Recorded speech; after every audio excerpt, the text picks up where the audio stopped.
우리 옆에 있는 분들과 좀 인사를 나눌까요? 이 밤에도 잘 오셨습니다. 함께 은혜 받읍시다. 네. 여러분, 우리는 살아가면서 자주 이런 말을 합니다. 왜 이런 일이 생겼을까? 왜 하필 지금일까? 왜 나는 이렇게 돌아가야만 하는 걸까? 이런 얘기들을 자주 합니다. 그런데 시간이 지나고 나서 깨닫게 되는 것이 있습니다. 하나님이 그때도 일하고 계셨구나. 이것이 바로 우리가 말하는 섭리입니다. 여러분, 섭리라는 것은 단순히 하나님이 세상을 창조하셨다라는 뜻이 아닙니다. 하나님께서 지금도 우리의 삶을 붙들어서 작은 일까지도 사용하셔서 결국 하나님의 뜻으로 이끌어 가신다는 뜻이 바로 섭리입니다. 여러분, 우리가 볼 수 있는 것은 한계가 있죠. 우리는 그 순간만 봅니다. 하지만 하나님은 전체를 보시는 분이시죠. 또 우리는 지금 우리가 흘리는 눈물만 보지만 하나님은 우리가 흘리는 그 눈물 뒤에 맺혀질 그 열매를 보시는 분이십니다. 생각해 보면 성경 전체가 하나님의 섭리에 대한 이야기입니다. 예를 들어 볼까요? 너무나 잘 아는 얘기인데, 요셉은 형들의 손에 팔려 애굽으로 갈 때는 몰랐습니다. 그 길이 애굽의 총리 자리로 가는 길인 줄 그는 몰랐던 것이죠. 또 룻도 마찬가지였습니다. 그저 먹고 살기 위해 이삭을 주우러 갔는데 하나님은 그 걸음을 통해서 다윗의 가문을 준비하고 있었습니다. 에서도 몰랐습니다. 왕후가 되는 것이 민족을 살리는 하나님 계획 속에 있다는 것을 그는 몰랐습니다. 그리고 오늘 본문에 나오는 사울도 몰랐습니다. 그는 단지 나귀를 찾으러 갔을 뿐입니다. 그런데 하나님은 그를 왕으로 세우기 위해 움직이고 계셨다는 것입니다. 우리도 지금 몰랐습니다. 하지만 언젠가 그때 하나님이 그때도 일하고 계셨다라고 고백하는 것이 하나님의 섭리입니다. 그래서 여러분, 오늘 저녁에는 하나님의 섭리 속에 살아가는 사람, 특별히 사울 왕에게 베푸신 하나님의 섭리를 살펴보면서 우리가 하나님의 섭리 속에서 어떻게 반응하며 살아가야 할지를 함께 생각해 보고자 합니다. 요즘 교회는 무엇으로 하세나를 하고 있습니까? 사무엘상으로 하고 있습니다. 이것도 하나님의 섭리입니다. 여러분, 열심히 하고 계시죠? 열심히 하고 계신 분들은 하나님의 섭리를 쫓아 가시는 분이라는 겁니다. 여러분이 사울 왕을 생각할 때 어떤 마음이 드시고 어떤 생각이 먼저 떠오르십니까? 그의 모습을 보면서 하나님 말씀에 불순종한 모습을 보면 쟤는 왜 저럴까? 참 한심스럽고 답답하다는 생각을 여러분 하십니까? 아니면 왕으로 존경받을 기회가 그에게 주어졌는데 그 기회를 발로 차버린 것 같아서 참 바보 같다는 생각도 여러분 해보신 적이 있습니까? 아니면 소년 다윗을 질투하는 모습을 보면 어른으로서 참 찌질하다라는 생각은 해보신 적이 있으십니까? 또 그는 사람의 시선만을 생각하는 그 모습을 보면 자존감은 왜 이렇게 낮은지 참으로 마음이 불안한 사람이구나라는 생각도 하게 됩니다. 그러면서도 한편요, 하나님은 왜 이런 사울을 택하셔서 인생의 끝이 이렇게 비참하게 끝나게 하셨을까라는 의문도 드는 것도 사실입니다. 또 하나님은 사울에게 너무 엄격하신 건 아닌가? 사울은 처음부터 왕이 되려고 한 것도 아닌데 어느 날 하나님께서 선택하셔서 왕이 되었다가 결국 버림받은 것은 아닌가? 그래서 그 인생이 짠하다는 생각도 들면 그가 조금은 불쌍하다는 마음이 들기도 합니다. 저만 그렇게 생각하는 건 아니시겠죠? 그런데요, 사울의 그 모습 속에서 우리가 발견하게 되는 모습이 있다는 겁니다. 그것이 무엇인가 하면 사울 왕의 모습이 바로 나구나, 우리구나라는 생각입니다. 여러분, 사실 그는 이스라엘 역사상 가장 영광스러운 사람이 될 수 있었던 사람입니다. 왜냐하면 사람들은 보통 그 나라와 그 민족에서 가장 첫 번째 왕을 가장 중요하게 생각하고 기억합니다. 그렇죠. 둘째 왕은 잘 기억하지 못해도 첫 번째 왕은 다 기억합니다. 그래서 그 첫 번째 왕이 가장 영광스러운 왕이 되는 경우가 참 많습니다. 근데 사울은 어떠합니까? 물론 사울 왕에 대한 평가는 그리 악한 왕은 아니었습니다라고 평가를 합니다, 사람들이. 하지만 그는 분명히 버림받은 실패한 왕이었다는 타이틀을 가진 왕이었습니다. 사울 왕도 한 나라의 첫 번째 왕으로 가장 영광스러운 왕이 될 수 있었습니다. 왜냐하면 그 어떤 이유보다도 하나님의 특별한 섭리 안에서 하나님의 선택을 받은 사람이었기 때문이었습니다. 그 하나님의 섭리로 누구보다도 더 좋은 기회가 주어졌던 사람이 바로 사울 왕이었죠. 하지만 우리가 잘 알고 있듯이 그는 왕이 된 후 계속적으로 실패의 길을 걷게 됩니다. 그래서 사람들은 사울이 실패한 이유를 찾으라라고 얘기하면 왕이 된 이유를 찾습니다.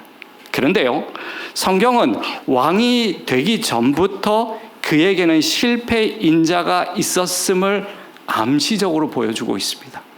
그것이 오늘 본문입니다. 어떤 모습이었을까요? 함께 저녁에 살펴보고자 합니다. 그런데요, 이것은 우리에게도 굉장히 중요해요. 왜냐하면 하나님의 선택, 하나님의 섭리는 사울에게만 있는 것이 아니라 우리에게도 은혜로 주어지는 것이기 때문입니다.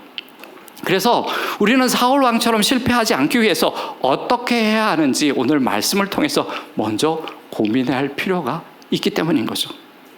그럼 먼저 우리는 사울 왕에게 주어졌던 하나님의 그 특별한 섭리의 은혜부터 잠깐 살펴보려고 합니다. 여러분, 하나님의 섭리는 거창한 것이 아니라 우리의 평범한 일상 속에서 시작되어집니다.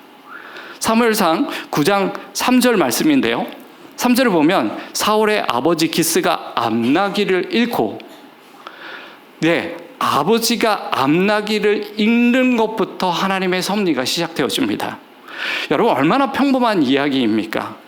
나라가 위기에 빠진 것도 아니고요, 전쟁이 일어난 것도 아니었습니다. 그냥 낙이 몇 마리 잃어버린 일이었습니다. 저도 시골에서 살았지만 시골에서 옛날에 소 잃어버리는 일은 종종 있었던 일입니다. 우리도 지금 자주 잃어버리잖아요. 핸드폰도 잃어버리고 우산도 잃어버리고, 얼마든지 우리 삶에 평범한 일이 일어날 수 있는 것이 하나님의 섭리일 수 있다는 겁니다. 아버지가 그 아들에게 말합니다. 가서 좀 찾아봐라. 당연한 얘기인 거죠. 사울은 종 하나를 데리고 길을 떠납니다. 에브라임 산지, 살리사 땅, 무슨 땅 계속 돌아다닙니다. 그런데 찾지 못했습니다. 아마 사울은 굉장히 답답했을 것입니다. 왜 안 보이지? 이렇게까지 돌아다녀야 하나? 시간만 낭비하는 것은 아닌가? 그냥 포기할까?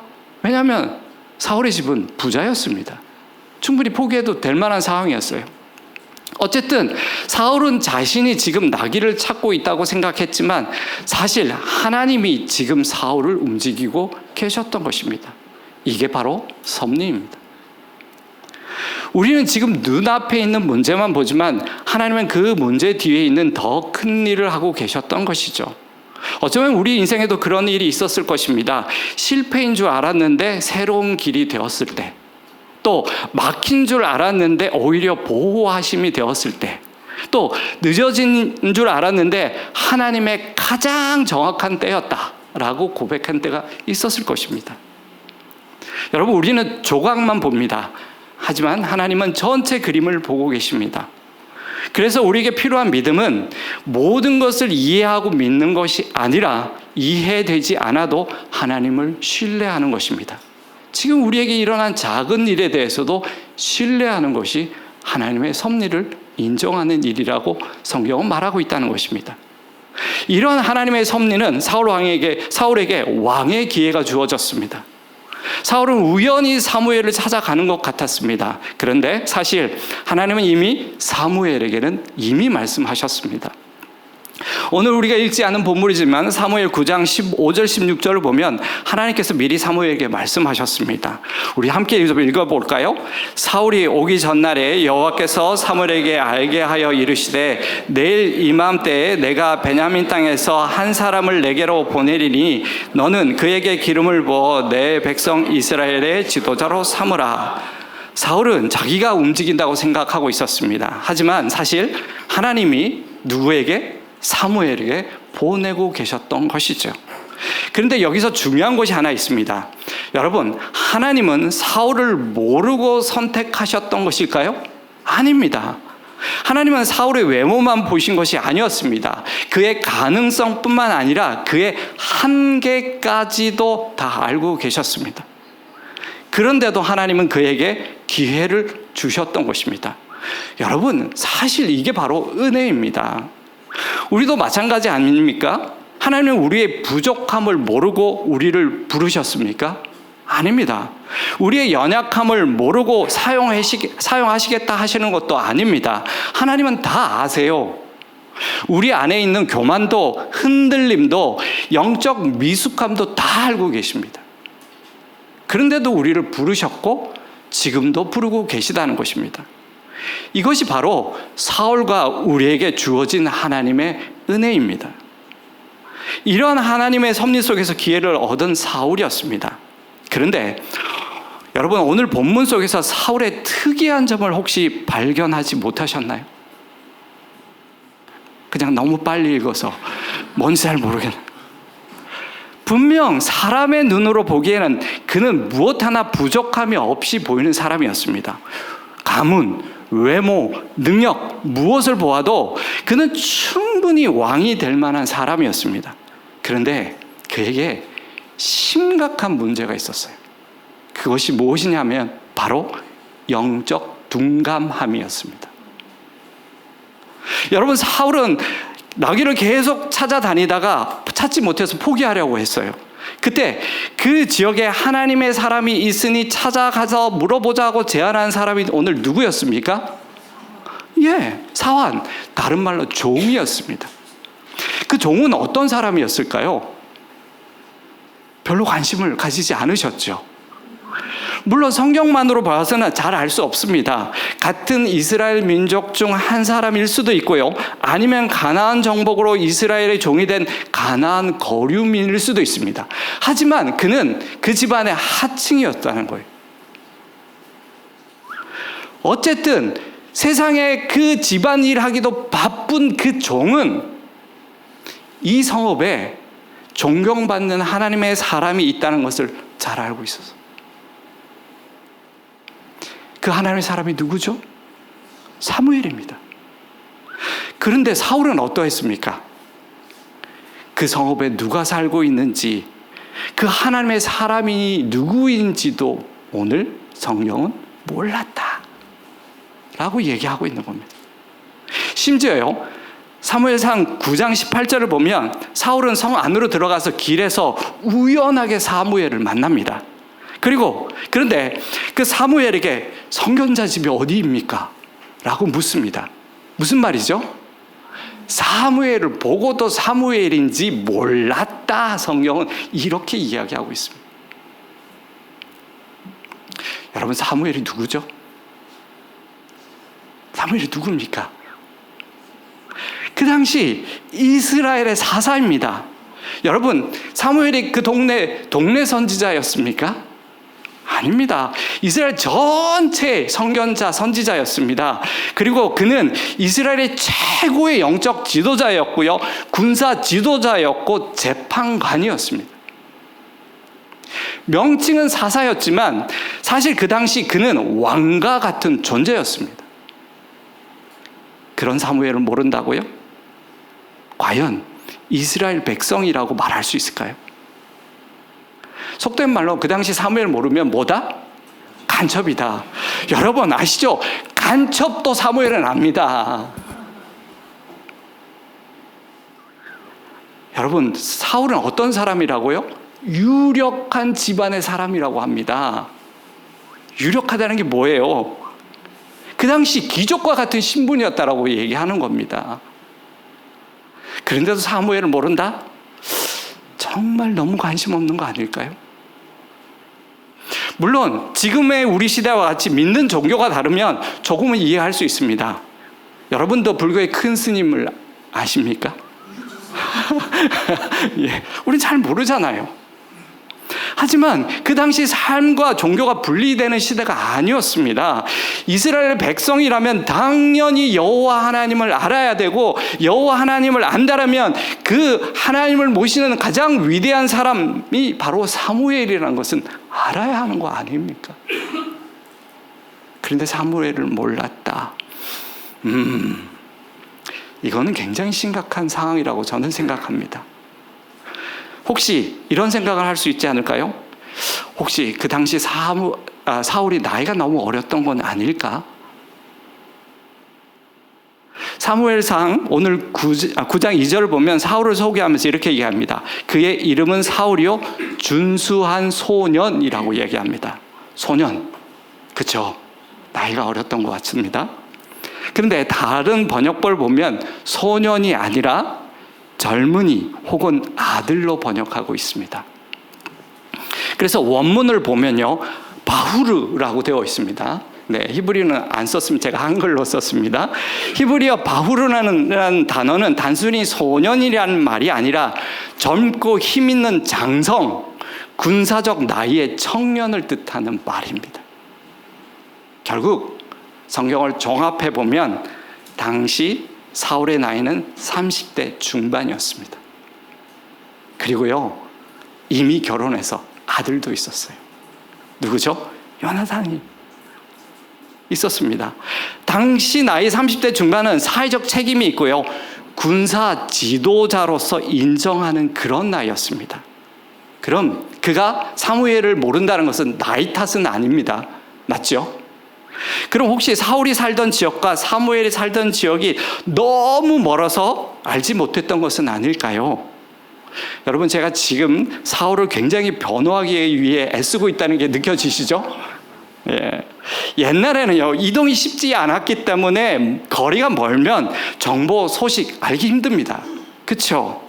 그래서 사무엘 당시 이스라엘 영토의 크기가 지금 우리나라의 어느 정도가 될지 제가 비교를 한번 해보았습니다. 왜냐하면 시대마다 이스라엘 땅의 크기가 달랐기 때문입니다. 비교해보니 지금 경상남북도 합친 크기보다 조금 작았습니다. 그래도 그 정도면 크다라고 할 수 있습니다. 여러분, 지금 제가 다시 한번 강조하지만 사울을 잘 이해하기 위해서 또 열심히 변호하기 위해서 정말 열심히 지금 노력하고 있는 겁니다. 이제 정말 중요한 게 남았어요. 그럼 경상남북도 영토의 크기 안에서 사울과 사물이 어디에 살고 있었냐 하는 것입니다. 여러분, 혹시 사울의 고향이 어딘지 아십니까? 네, 잘 외우지는 못해도 알고는 있으실 겁니다. 베냐민 땅 기브아라는 곳이었습니다. 그럼 사무엘이 거주하던 성읍은 어디일까요? 라마라는 곳이었습니다. 한번 들어보셨을 것입니다. 라마라는 곳이었습니다. 그럼 기브아와 라마가 이스라엘 땅 어디쯤 있었는지 우리는 잘 모릅니다. 그렇죠? 대한민국도 가끔은 헷갈리기도 하는데, 부산과 대구 정도의 거리일까요? 그러면 상당히 좀 거리가 멉니다. 그렇죠? 그래서 사울이 살던 기브아와 사물이 살던 라마의 거리가 얼마나 될까? 여러분, 놀라지 마십시오. 500km? 아닙니다. 50km? 아닙니다. 5km입니다. 5km. 기브아와 라마는 5km밖에 안 됐어요. 여러분, 너무한 거 아닙니까? 여러분, 5km면 동네 마실 나갈 거리입니다. 맞죠? 걸어도 1시간이면 충분히 갑니다. 매일 저녁마다 10km 뛰신 분도 있으시죠? 정말 가까운 거리입니다. 그런데도 오늘 성경은 뭐라고 얘기합니까? 사울은 누구를 몰랐다? 사무엘을 몰랐다라고 이야기하고 있습니다. 정말 너무 관심이 없는 거 아닙니까? 자, 저는 이제 사울을 변호하지 않겠습니다. 이처럼 오늘 성경은 사울을 소개하면서 처음에는 그는 충분히 좋은 가문, 외모와 능력을 가진 사람이라고 소개했지만 마지막에는 그는 영적으로 굉장히 둔감했다는 것을 우리에게 보여주고 있습니다. 맞습니다. 사울은요, 겉으로는 정말 훌륭한 인물이었습니다. 집안, 재력, 능력, 훌륭한 사람으로 사람들이 다 부려할 것을 다 가지고 있었던 사람이었습니다. 그러나 내면적으로는 영적 관심이 부족했던 사람, 하나님에 대한 관심과 마음이 부족? 어쩌면 없었던 사람입니다. 한마디로 제대로 된 여호와 하나님에 대한 신앙이 없었던 사람이었습니다. 신앙이 없으니 믿음 또한 당연히 없었겠죠. 여러분, 이제 우리는 오늘 말씀을 통해서 왕이 되기 전 사울의 영적 상태를 알게 되었습니다. 그렇다면 왕이 된 후 사울이 왜 그런 말을 했는지, 그런 행동을 했는지 이제 어느 정도 자연스럽게 이해가 되지 않습니까? 하나님 말씀에 순종하기보다는 자신의 생각을 더 중요하게 생각하고 마음대로 행했던 모습들, 하나님이 자신을 버렸다라고 하나님이 책망하심에서도 불구하고 어떻게? 사람만의 시선을 중요하게 생각했던 모습들 말입니다. 사울은 장성하기까지 조금도 부족함이 없이 자기 중심적으로 살았던 사람일 것입니다. 여러분, 사람이 겉모습이 준비되었다고 영혼까지 준비된 것은 아닙니다. 달리 적용하면 교회 오래 다녔다고 영적으로 민감한 것도 아닙니다. 직분이 있다고 하나님께 깨어있는 것도 아닙니다. 사울처럼 얼마든지 외형은 준비되어 있는데 영혼은 하나님과 멀 수 있습니다. 무서운 거는요, 이 영적 둔감함은 처음엔 잘 드러나지 않는다는 것이죠. 겉으로는 멀쩡해 보입니다. 그런데 점점 하나님의 음성에는 둔해집니다. 말씀보다 자기 생각이 커집니다. 기도보다는 계산이 앞섭니다. 순종보다는 체면이 더 중요합니다. 그때부터 사람은 무너지기 시작한다는 것입니다. 여러분, 다른 사람 생각할 필요가 없습니다. 지금 내가 그렇지 않은지 살펴보면 됩니다. 그런데요, 저는 이런 상황에서 이런 생각을 한번 해봅니다. 왜 하나님은 이런 사울을 왕으로 선택하셨던 것일까? 왜 그러셨을까요? 여러분, 하나님이 사울을 세우신 이유는 그 당시 이스라엘의 영적 상태와 똑같고 연결합니다. 이스라엘 백성은 하나님보다 자신들 눈에 보이는 그런 왕을 원했습니다. 주변 나라처럼 강한 왕, 키 크고 눈에 띄는 왕, 전쟁을 잘할 것 같은 왕, 정확하게 사울은 그런 사람이었습니다. 그래서 성경은 굳이 이렇게 말합니다. 그보다 더 준수한 자가 없고 키가 모든 백성보다 어깨 위만큼 더 크더라. 이건 단순히 외모 설명이 아니라 백성들이 좋아할 만한 왕이었다는 뜻입니다. 다른 나라와 비교해도 조금도 부족함이 없는 그런 왕이었다라고 이야기하고 있는 것입니다. 어쩌면 사울은 이스라엘 백성의 영적 상태를 보여주는 거울과 같은 존재입니다. 이스라엘 백성 중에서 그 누구를 선택하더라도 사울과 동일했다는 뜻입니다. 왜요? 그 시대가 사사시대였기 때문입니다. 백성들이 하나님보다 외형, 눈에 보이는 것을 추구했을 때 하나님은 그들이 원하는 왕을 허락해 하셨습니다. 근데 여러분, 이게 참 두려운 일입니다. 사람이 계속 하나님보다 자기 욕망을 붙들면 하나님은 때때로 그것을 허락하신다는 뜻이기도 합니다. 그리고 그 결과를 통해 우리의 한계를 드러냅니다. 그래서 우리는 늘 물어야 합니다. 나는 정말 하나님을 원하는가? 아니면 하나님을 이용해서 내가 원하는 것을 얻고 싶은가? 우리는 계속해서 물어야 합니다. 여러분, 내 삶을 하나님께 맞춰야 합니다.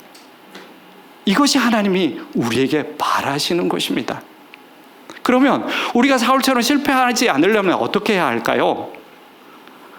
하나님의 섭리에 깨어 있어야 합니다. 하나님은 지금도 일하고 계시기 때문인 거죠. 문제는 하나님이 침묵하시는 것이 아니라 우리가 둔감한 것입니다.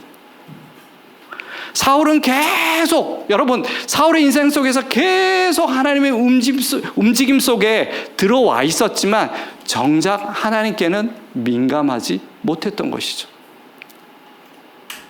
반면 누구는 달랐어요? 다윗은 달랐습니다. 여러분, 다윗도 완벽하지 않았어요. 넘어졌어요. 실수했어요. 하지만 다윗은 하나님 마음에 민감했던 사람입니다. 회개할 줄 알았고요. 하나님을 찾을 줄 알았던 사람입니다. 자기 힘보다 하나님을 의지할 줄 알았던 사람이었습니다. 그래서 하나님은 다윗을 내 마음에 합한 자라고 부르셨던 것입니다. 사랑하는 성도 여러분, 하나님의 섭리는요, 지금도 우리의 눈에는 보이지 않지만 우리의 삶 가운데 흐르고 있습니다. 우리의 어떠한 만남 속에서도, 어떠한 실패 속에서도, 어떠한 기다림 속에서도 하나님은 계속적으로 일하고 계십니다. 그러므로 중요한 것은 내 뜻이 이루어지는가가 아니라 나는 하나님의 움직임에 깨어 있는가가 중요한 것입니다. 여러분, 오늘도 하나님은 우리를 이끌고 계십니다. 그럼 우리가 해야 할 일은 그 섭리를 이용하는 사람이 아니라 그 섭리를 자신에게 맞추는 사람이 되어야 합니다. 그래서 이 저녁에 그 섭리를 깨닫고 느끼게 해달라고 우리가 기도하면 좋겠습니다. 여러분, 기도하는 가운데 깨어 있으십시오. 말씀 앞에 민감하십시오. 하나님의 음성에 순종하십시오. 그러면 우리는 계속해서 고백하게 될 것입니다. 하나님이 나를 여기까지 인도하고 계시는구나. 그러면 우리는 더 하나님께 나를 맞추게 될 것입니다. 이 은혜가 우리 모두의 삶 가운데 충만하기를 주님의 이름으로 축복합니다.